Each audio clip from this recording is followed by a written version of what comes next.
Unlike Missouri's walnut farms, for the avocado, the pest has just reached the edges of their region, as a disease named Laurel wilt has been spreading in the native red bay trees. Mauricio Mejia runs the family-owned Schnebly Redlands Winery and Fresh King Packing.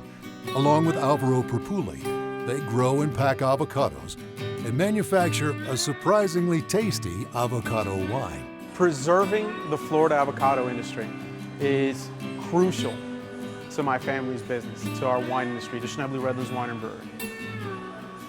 We are farmers. If it wasn't for the avocados, we wouldn't have the produce company that gave us and gave birth to this winery.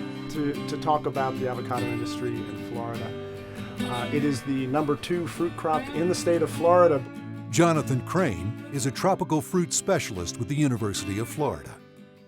It is a very important regional fruit crop. It's worth, I'd say, farm gate somewhere between $13 and $17 million a year, but it has an economic impact of about $54 million a year. Kristin Mason is a biologist for the U.S. Fish and Wildlife Service. She spent the last 8 months surveying the bay trees for laurel wilt infestation. Laurel wilt is actually a fungus that's brought over by a beetle called the Ambrosia beetle. This beetle comes from Asia.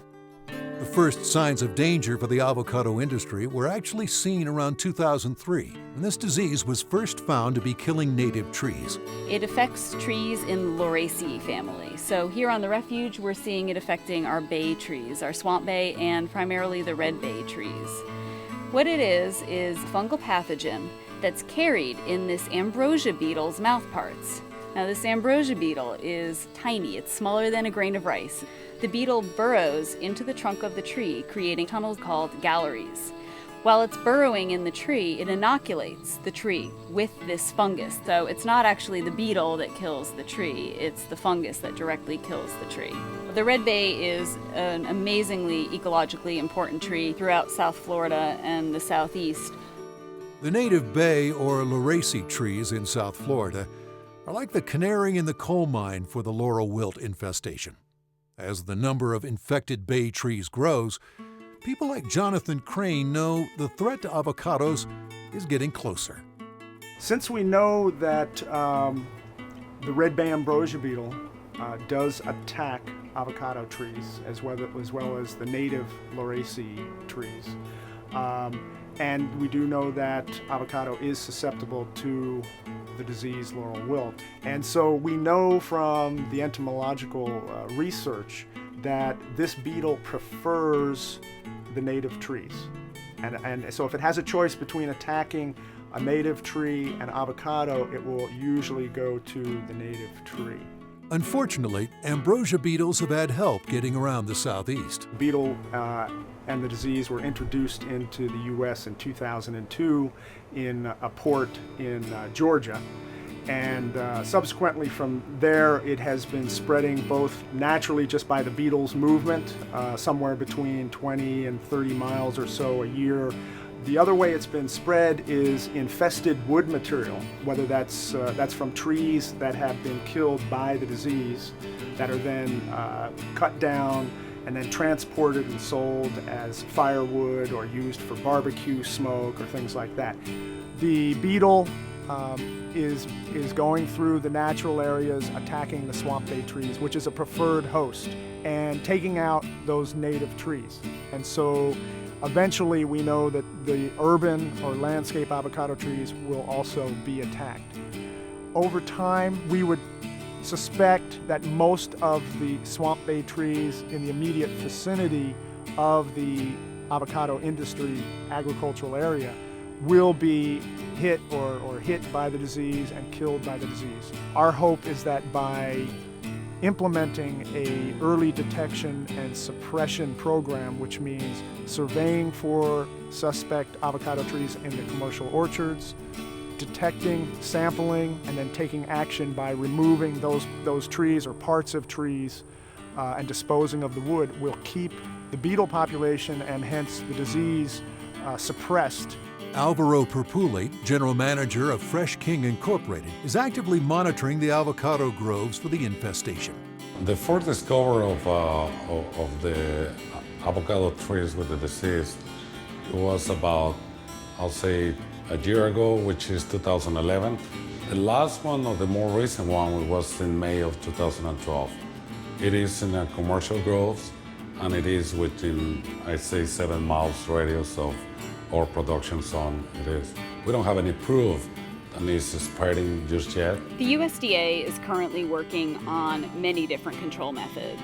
They're working on testing biocontrol agents. They're actually going to Asia looking for possible biocontrols.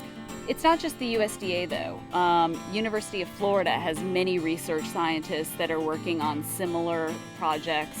But there is work in the entomology group. They're looking at repellents. They're looking at trap and kill systems. They're looking at insecticides. The plant pathologists are looking at different fungicides. There's been quite a bit of work by the pathologists done on looking at the difference between varieties and the resistance to the disease. And it does appear that there may be some differences. I do feel like there is hope in the community that we will develop something that will be able to help us out here. Maybe not completely get rid of the Laurel wilt or the Ambrosia beetle, but maybe somehow prevent it from completely wiping out all of our bay trees. The Laurel wilt education and outreach programs in the southeastern U.S. are significant. Many teams of people are working on educating both industry and citizens to help stop the spread of this deadly disease. We do field demonstrations with the growers on how to properly scout and sample any new treatments that may be forthcoming. Everybody in the industry is somehow involved to resolve or try to find out something to stop this disease.